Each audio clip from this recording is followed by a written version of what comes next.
Testing. Testing, 1, 2, testing. All right, good evening, everybody. Appreciate you being here on time at 6 p.m. I want to be respectful to everyone's time, and we have a board meeting right behind this, so we're going to stick to our 1 hour, but welcome. Thank you for being here. So let me go over the agenda real quick with you. So I'm going to give you a Bond Issue 101 presentation, just to kind of summarize where we've been. And then we are going to do a Q&A session, and we're going to do it a little bit different tonight.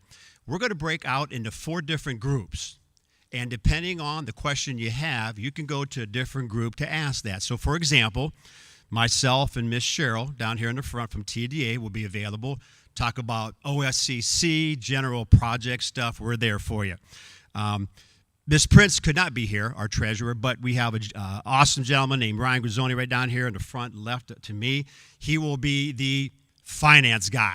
So where I station him, if you have financial questions, you could hit him up.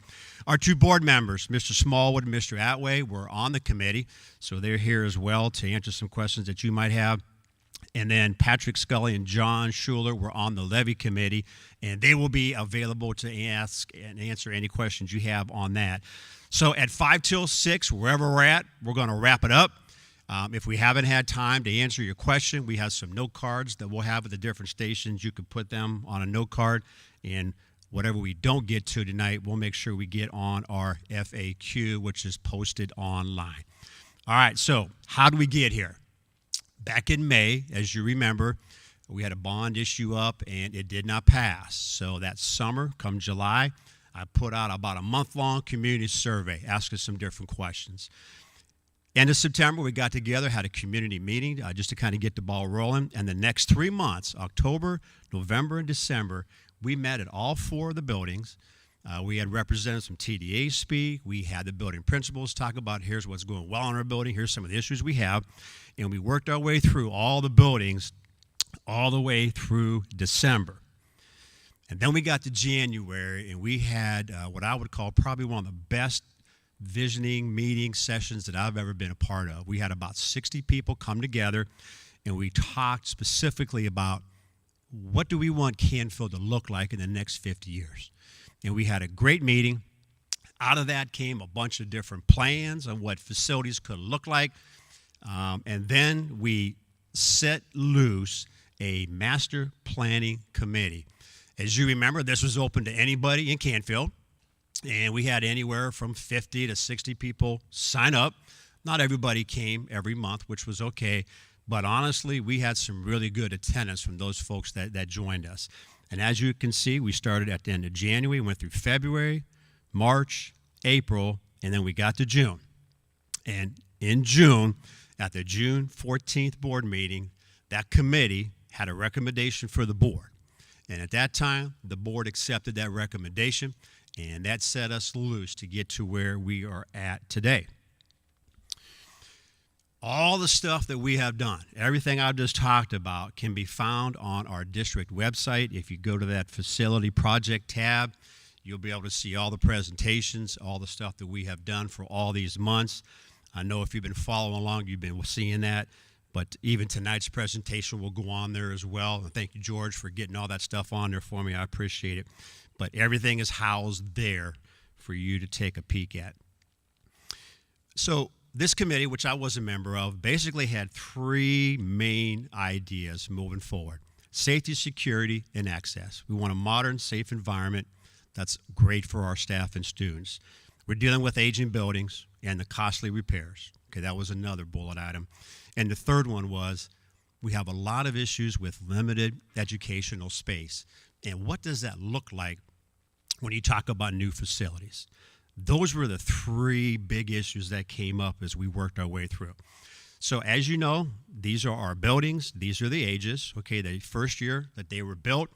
And obviously there have been some additions in them over time. But you can see the number of years that we're dealing with, and obviously where my office is at, the middle school, originally constructed in 1922.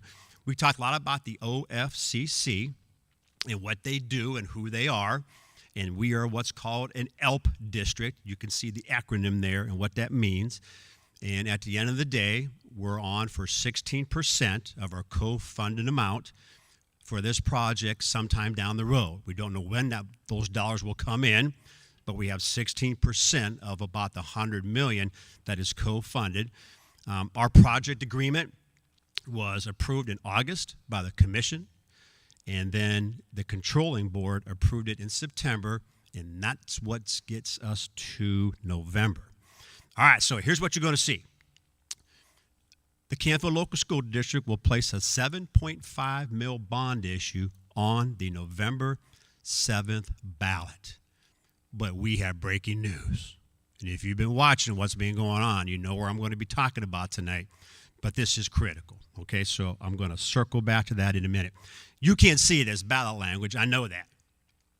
But we had a nice meeting with Mr. Meacham, the county auditor, on Monday, and he pointed something out that I read but didn't really put enough attention to it.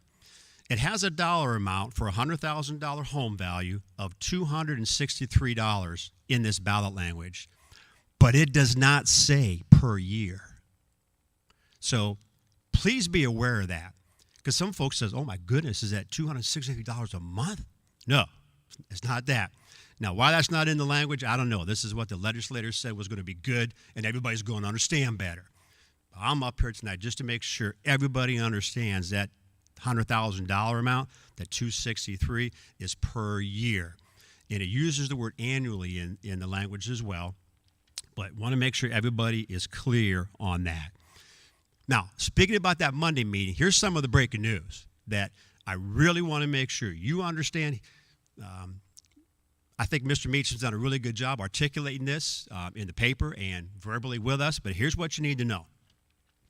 Just because you might have a 30% increase in the market value of your home, that does not mean that you're going to have a 30% increase in your property tax. I know that came out and everybody went, oh my goodness, what's going on here? But that is the first breaking news thing that everybody needs to understand. Just because your house went up in market value doesn't mean your property taxes are going to go up by that same percent. And like I said, the auditor Meacham's done a really good job of articulating that as he rolled all these things out. Another thing that we need to share with you, voted millage that's already in place doesn't bring in more money to the school just because of that reappraisal.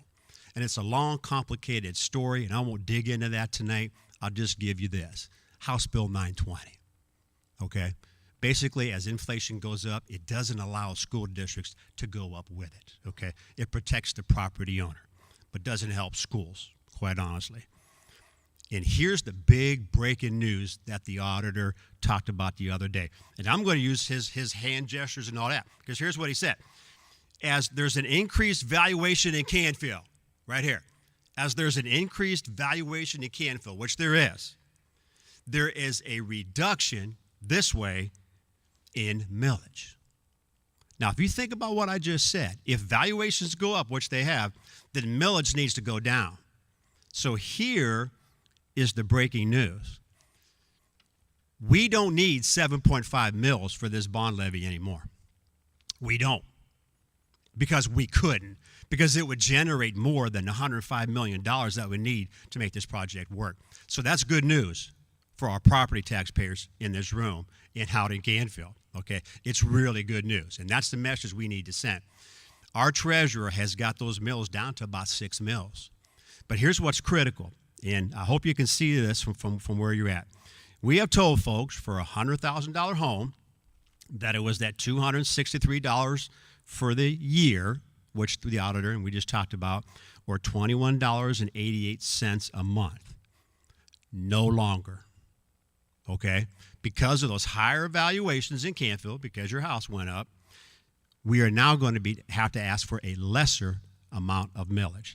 And as you can see down here, that number is about $16.83 a month, or about $200 for the year, which is $60 less for the $100,000 homeowner.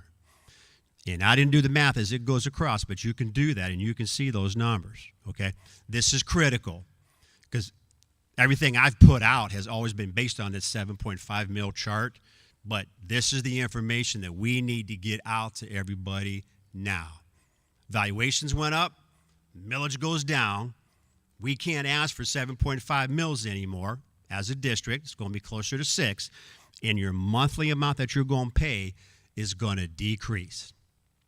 And as we break off and talk a little bit later, we've got a guru here in the room to talk about this a little bit more. If you have some questions, I'm just trying to give you 30,000 feet.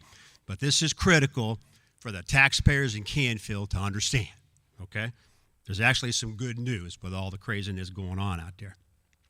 So let me talk about the plan. Here we go.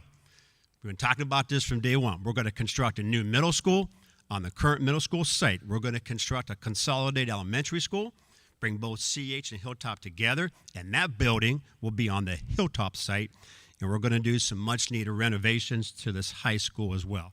So here's our new K4. We'll have a little less than 1,000 kiddos in there, about 108,000 square feet.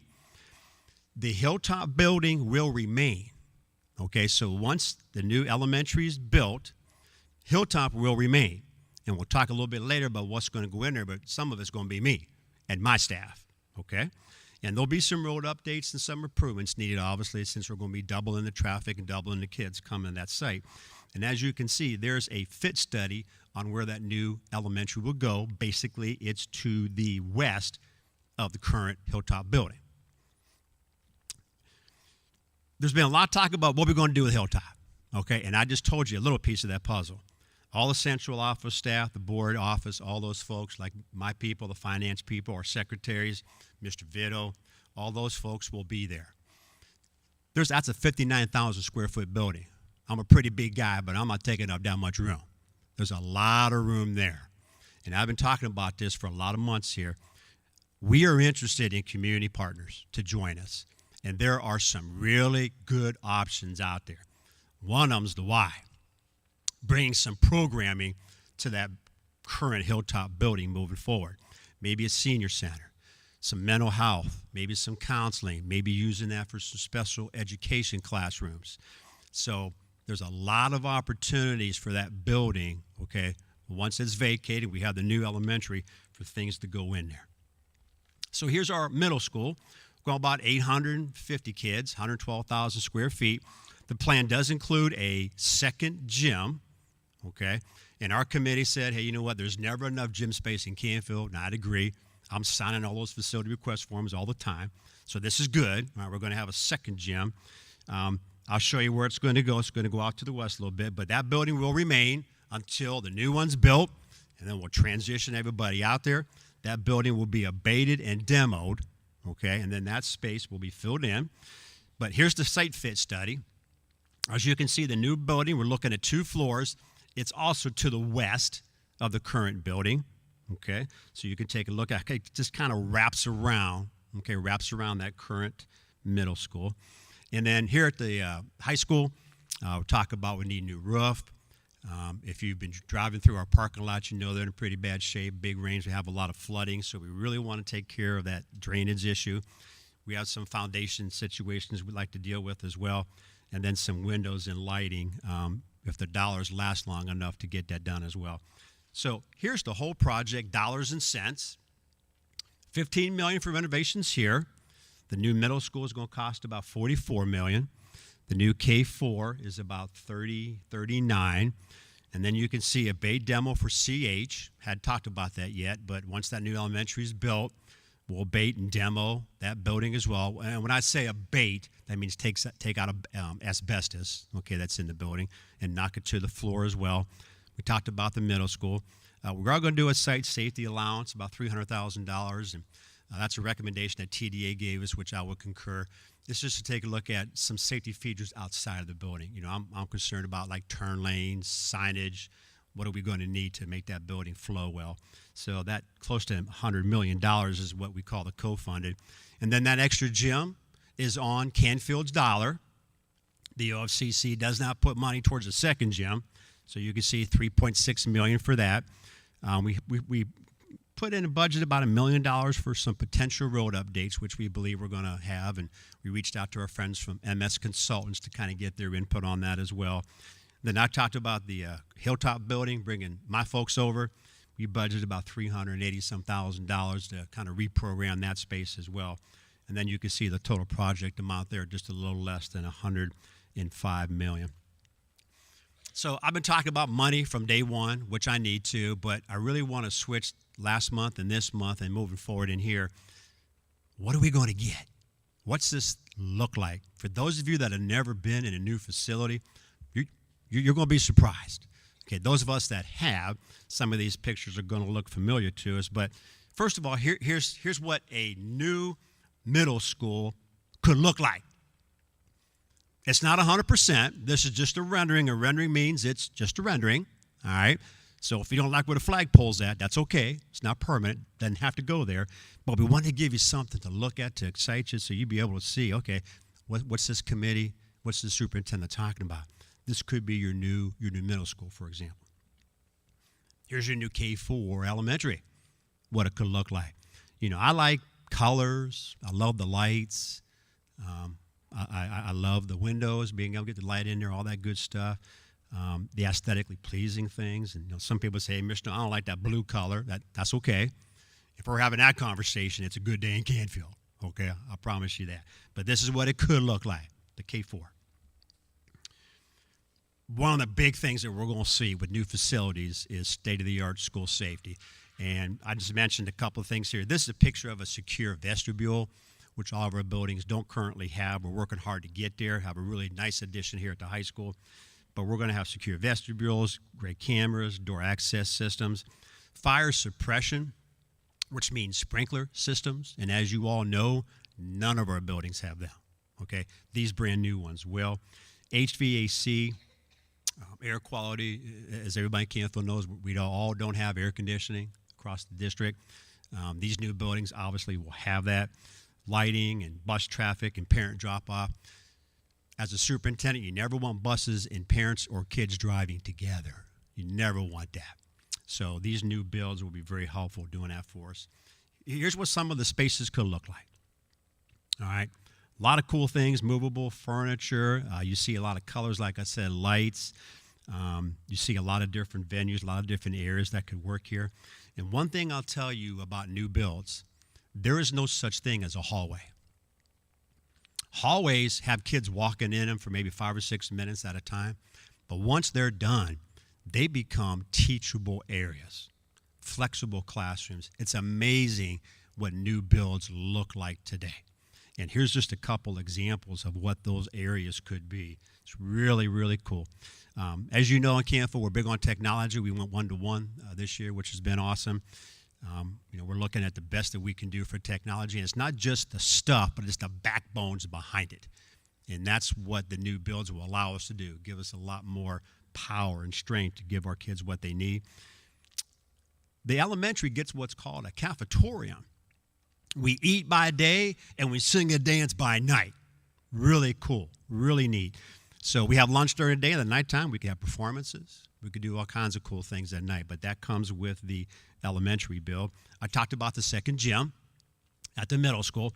It's not this picture. Okay, I just picked one. All right, it's not necessarily this, but obviously this will be a welcome addition in space, having that other gym. You've heard me talk before. You know I have a son with special abilities, and I'm very animate about being ADA compliant. Our current buildings are not 100% compliant. The new builds will be. Counters where our kids in wheelchairs can reach. Bathrooms and sinks where our kids in wheelchairs could reach. And here's just some pictures. Doors that our kids can get in and out of in a wheelchair. And we, like I said, we don't have that currently across the district. These new buildings will. We're doing great things with outdoor learning at both our elementaries right now, and the middle school is kind of getting in that, which is awesome. We're going to have some great opportunities here to create some awesome outdoor learning spaces when this design part comes into play, and you could just envision what those could be. Like I said, we're doing some great things now, but a lot more opportunities. You also know that I'm big on STEM, so much that we have a teacher at both elementary schools doing this. And I've had people say, hey, Mr. No, we're going to have one STEM room in our new elementary or two. I don't know. Honestly, I don't know. I'm hoping to have that conversation. That's going to be a lot of fun. We have X number of square feet. Canfield gets to decide where those square feet go. So this is going to be an awesome opportunity to have rooms and environments where everyone's just taking the risk to learn. All right, there's no failing in the STEM room, as our two ladies will tell you. So at the end of the day, here's what the committee gave to the board. Here's what the board approved. New K4 elementary on that Hilltop site, a brand new middle school on the current middle school site, and select renovations here at the high school as well. Benefits across the top, we mentioned them. Also talked to you all about safety and security. As you know, as superintendent, that's my number one priority, doing everything we can. These new builds will supply us with that. You want to know why your property values are going up? I'll tell you why. You have great police, great fire, great library, and great schools. And that's how we want to keep it here in Canfield. Okay? All these things help keep your strong property value. I tell folks, I only own one thing I don't even own it yet, but I got one real asset. That's my house. I don't have a condo or anything else. Anything I can do to help those values go up, I'm going to do. And I talked about that 16% as well, that co-funded amount. That will be a future credit to Canfield. The committee asked this question to themselves: why now? Here's what they came up with. And you guys all know, let's see, operating costs and maintaining our buildings are going up. Construction costs are going up as well. 8% probably, TDA will tell you on a good year. But we all know everything's going to go up. For a superintendent, elementary class size is big to me. I know some folks don't really care about that, but especially K1, 2, when we're all under one roof, we don't worry about class sizes anymore. We'll be able to equal those things out, which to me, being under one roof is awesome. We talked a lot tonight about that flexible learning space. I just love these ideas of being able to get kids in there with the 4 C's, as you can see there. That's STEM philosophy. And state-of-the-art technology and safety, a priority for the committee, the board, and me as well as superintendent. All right, so that's my 20-minute, 30,000-foot view of what we got going on. So here's what we're going to do. Myself and Miss Cheryl from TDA are going to be in this area right here. So if you got a question about construction or OFCC or things that you think the superintendent can answer, you come up here. You can just walk up when we break and come on up and talk.